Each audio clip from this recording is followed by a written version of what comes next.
folks, it's Dane here at JONAH Guitars.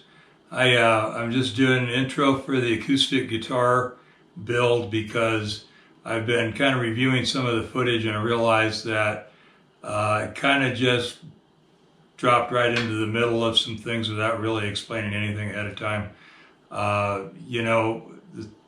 Getting shots, trying to get stuff done and then trying to get the camera set up and making sure you get stuff that's important. So I did and I'll try to find just bits and pieces of the initial X brace explanation, fitting, all that kind of stuff. I just ramble on for 20 minutes or something, and I'll try to edit out or edit in all the stuff that's relevant and just cut out all the crap. I'm just rambled on and on. So anyway, apologize for that. But just so you know, all of the acoustic guitar build video is more or less going to be just kind of a snapshot of what I was doing at that point in time. This video series isn't about teaching you how to build an acoustic guitar. I'm gonna be as bold and say I know how to build an acoustic guitar, but the process, the order of operations may or may not make any sense because of how I'm cutting in and out of it. Plus, I mean, these are the first two acoustic guitars that I've built. I've repaired so many guitars over the years that I know intimately how they work and what makes them work. But as far as the order of operations for putting one together, I've already made some. I've already made some. I'm not going to say mistakes, but I think I've done some things out of the right order, which is probably or may have cost me a little bit extra work in the long run. But it's going to be an acoustic guitar when they're done. So that's not an issue for me.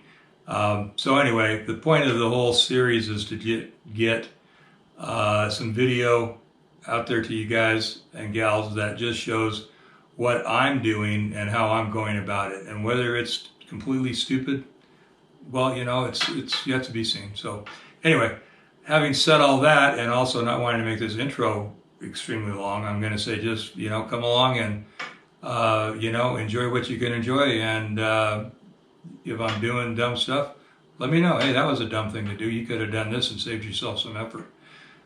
So anyway, whatever the case may be, I hope you come along. Hope you enjoy the series. Let me know what you think. Thanks. Okay, folks. So I already have.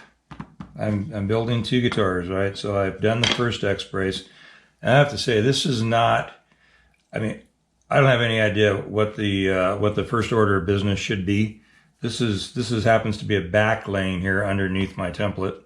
I think I've already made some mistakes here, and the main mistake being that I finished making my 30-foot radius dish, and so the first thing I did was grab some bracing material and take my 30-foot radius template and lay it on top of the brace. Well, it'd be better to do it with one that isn't glued together.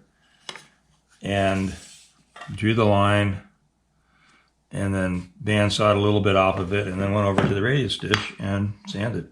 And then I came back over here and I thought, well, I'm going to go ahead and notch, do the lap joint on this and notch that in. So, but I think that it would have been smart to draw the lines on this for where I'm going to and at that point maybe use a plane rather than a bandsaw.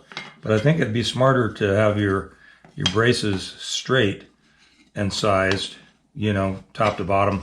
That was the other thing, was I had two that were taller than the other two, and neither of them were the size of the finished height of the brace, which is just shy of 5/8 or just fat of 9/16. So right now I'm right in the middle of those two dimensions. I don't know if you can see that, how much clarity you can see there, but I'm right in the middle of that. And these should be pretty much roughly the same. I laid them out. These are 5/8, and then because I had to rip them down after I already had the radius on them because I didn't think about it. So I'm going to put a lap joint in this, and then when I started doing it, I thought, well, if I put it in the middle of this brace that's an inch tall, then when I get them sized down, they're not going to be in the center. So anyway, so I think I got that one ahead of myself. And the other thing is that when they're radiused, they're hard to hold here, and say you want to put this on here, and then you want to lay this one across, right, to mark here. And I labeled the tops of these, or it'd be the underside of them, but you know, the opposite side of the radius, so that I could come in here and then mark them.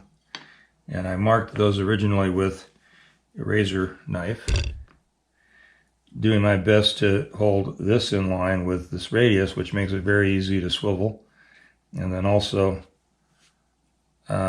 making sure I had enough brace sticking out on either side. I cut them off a little bit so they weren't just as long as they were when I first got them. Anyway, and then so I did that. Well, it's very difficult. Now, I had a close enough cut that I was able to, just when I first did this one, the angle wasn't quite right. So I was able to adjust that, turn that groove a little bit with a file, because it was tight enough that I could do that. So I'm actually right now thinking what the smartest way to do this might be. I don't know if there's an approved method. After the fact, I went over to the radius dish and sanded everything out together. So anyway, I don't know if having, you know, if one matters. I don't think it could matter, but you know, so like this one, I had it laid out the same way I have this one laid out. So this one got notched and this one got notched over. I don't think it matters if that one gets notched and that one gets notched over. These are the things that keep me up at night. Not really. Nothing keeps me up at night. So I'm actually wondering if I were to flip this over so it's flat and flip that over, at least it would be flat and it would be a little more stable.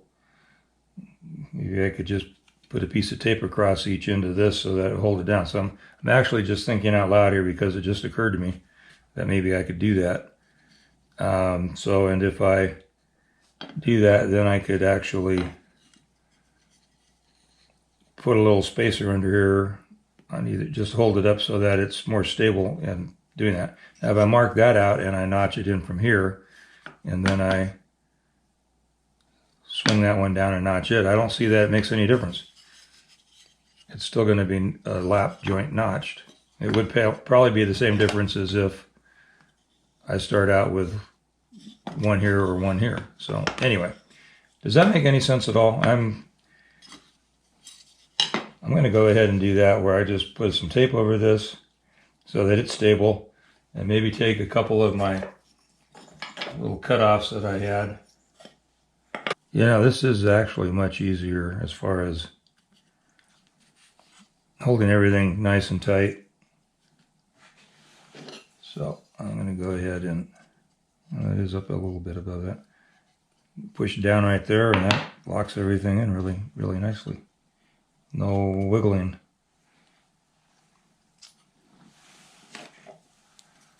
I'm going to mark it just so that I know where it's at. It's very hard to see your little knife mark.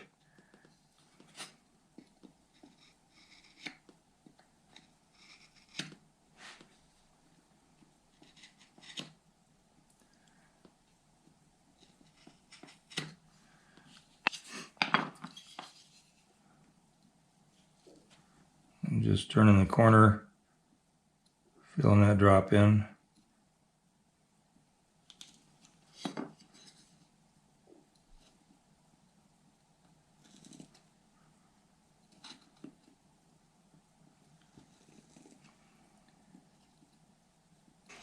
Okay, so I had my score lines across the top that I used with the other brace, and then this measures just shy of 5/8, so I measured down shy of 5/16, and I won't go all the way to the bottom of that until after I already have the other part fit. So just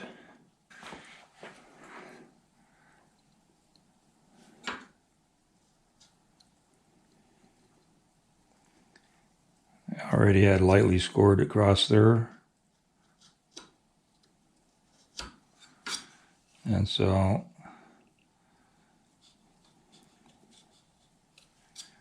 I'm just cutting a little notch right there. That'll just keep my saw here. I really would like to saw it within the line. It just helps. It's better to file into what you need here, I guess, unless you're really good at this. But let's see. I don't know if this light will help me put a light in over my sanders. I think that did some, yeah, that helped. Okay, so I'm just right there. I'm going to go ahead and push myself over a little bit with my finger so I'm not right up against the notch. And so I'll be just inside of that.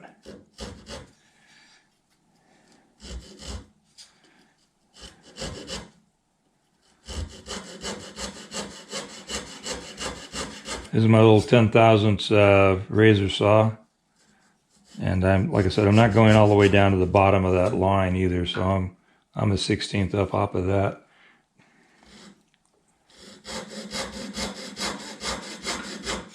Sorry about the hand being in the way. All right, and I'm just going to use that and basically just pop that out of there, and my little, I don't think this was designed as a marking knife, but that's what I'm using it for. It's a little Nerix, just a wicked sharp little thing. All right, so I'll go grab the other piece just so we can look at it in the vise here, and I don't have to reset the camera. And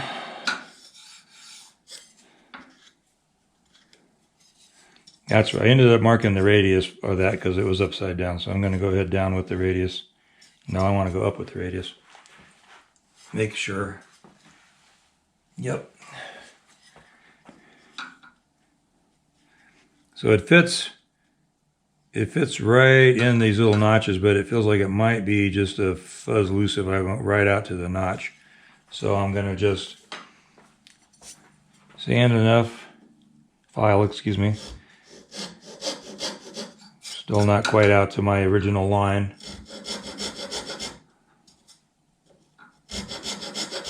I'm using a double cut file here, so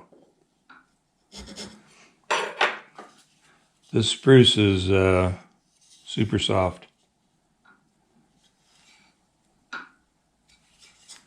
So it files really easily.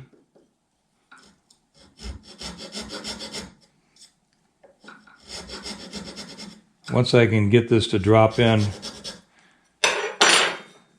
under a little pressure, that's tight, it's very tight. I'm going to just take it back over and make sure that my angle's correct. Okay, the angle's really close, but it's not perfect. So what I'm going to do, I'm going to go ahead and it needs to be able to go this way a little bit. So I'm going to file on the pointed sides. A long point on this side and a long point on that side.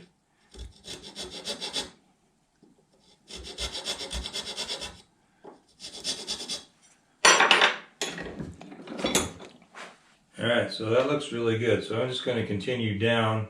I'm going to go ahead and take this down a little bit more before I mark the other brace. I'm going to turn it toward me a little bit more. So I have, this is actually a nut file, and I'm using it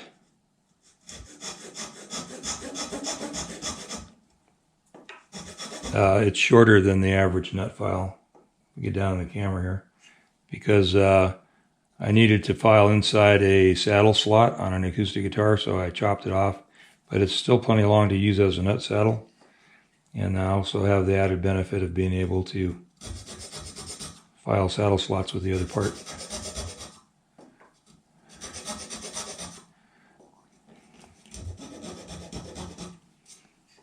One of the cool things about this type of file is that it doesn't have any teeth on the sides. I am going to go over and now, close enough, I think that I'll mark the other side, and then I can just go back and forth between the two braces and file down until I get my match right here on my radius, which is the side you glue down. The top can be a little uneven because that's going to be cleaned up later in the process. And I'm going to do the same thing I did the first time, is I'm going to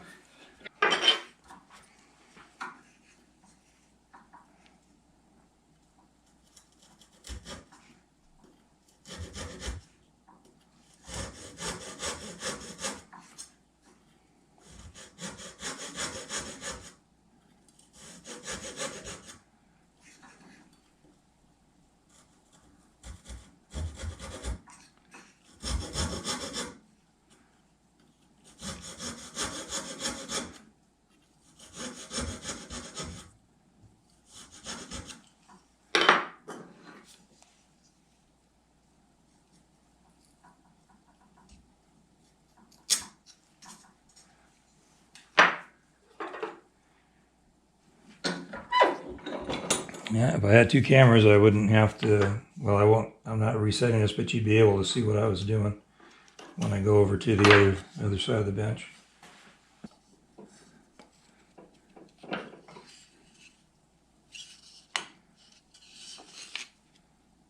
Yep, we got to file that out.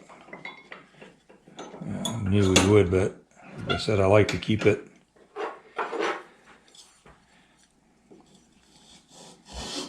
a little tight and sneak up on it. Otherwise, you're more than likely going to overdo it.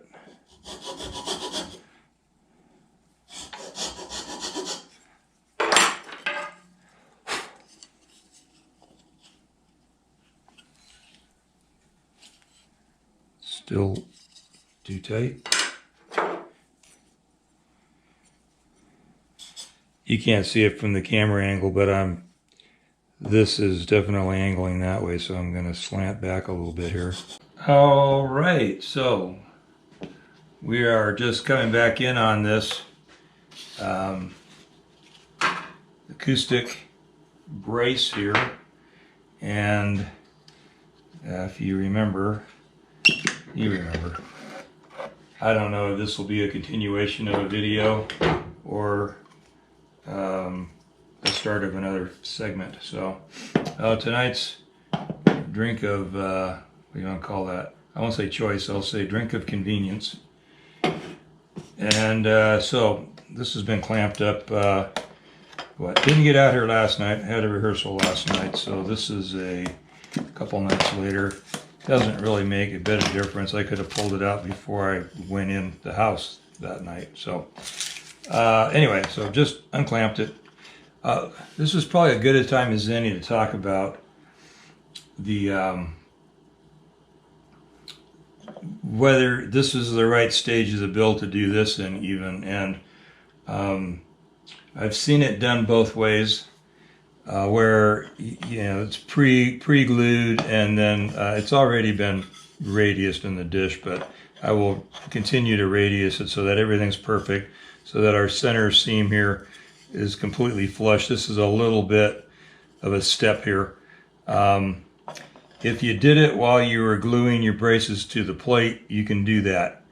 You're gonna glue the one brace in, get it all clamped down, and then glue the other brace on, and basically just take care of this joint all at once. You would have to be very exact that this was perfect before you did that type of glue up.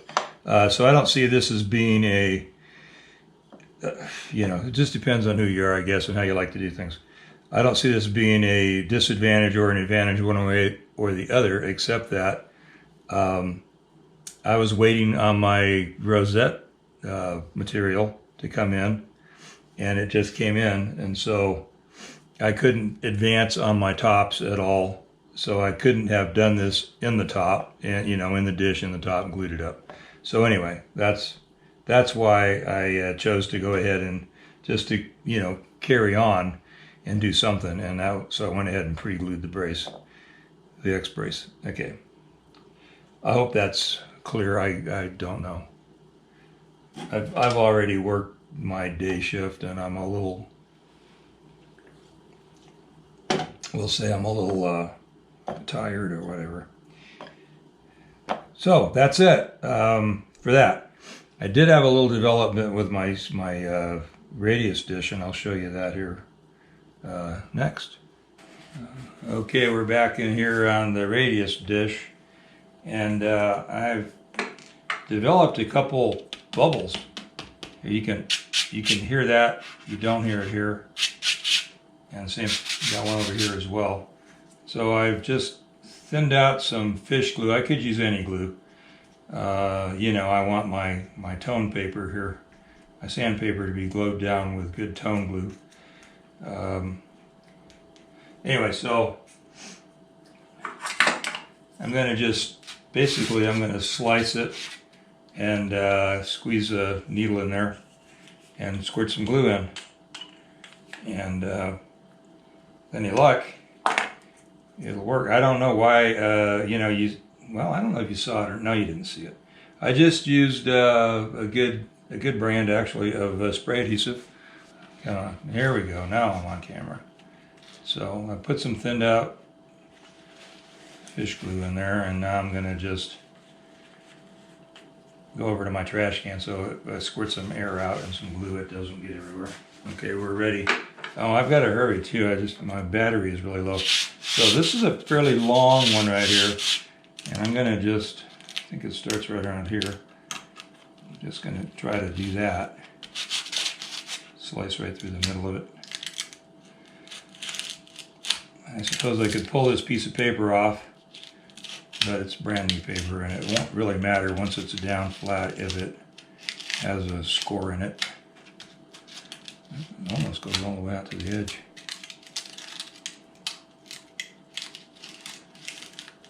Yep. All right, so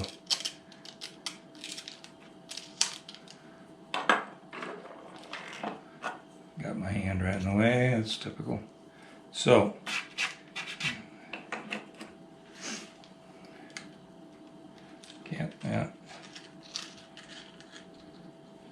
can't really see what I'm doing in there. I am going to just take this brush and try to brush it around. If it sticks in a lot of places, will be fine. It doesn't have to stick everywhere.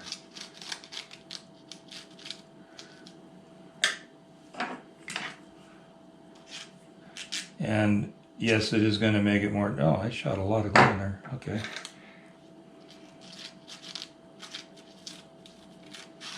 It is going to make it more difficult to get the paper off at some point the next time. Alright, well, I don't think I have enough glue. I'll have to mix some more up. Anyway, this is, like I said, I'm going to run out of camera here, so the main idea is to, oops, got a lump under there, not that.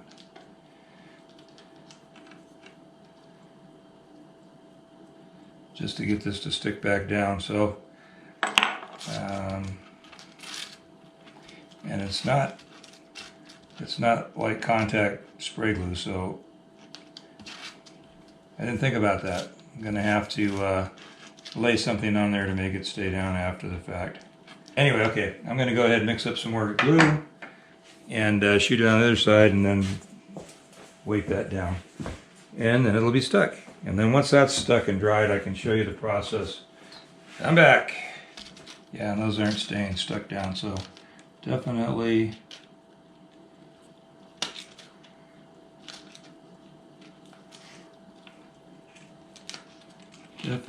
need to be able to talk and actually do something at the same time. All right. And And I'm going to cut you loose because I'm basically going to have to go in and, oh, my battery's warning me, and I have to go in and get those other ankle weight things. And I will rinse and repeat and do the same thing on the other side. I got a piece of grit under there. That's down. I'm going to put a piece of tape across that, and then I'm going to put those bags on it, weight it down. That's it. Hope it works.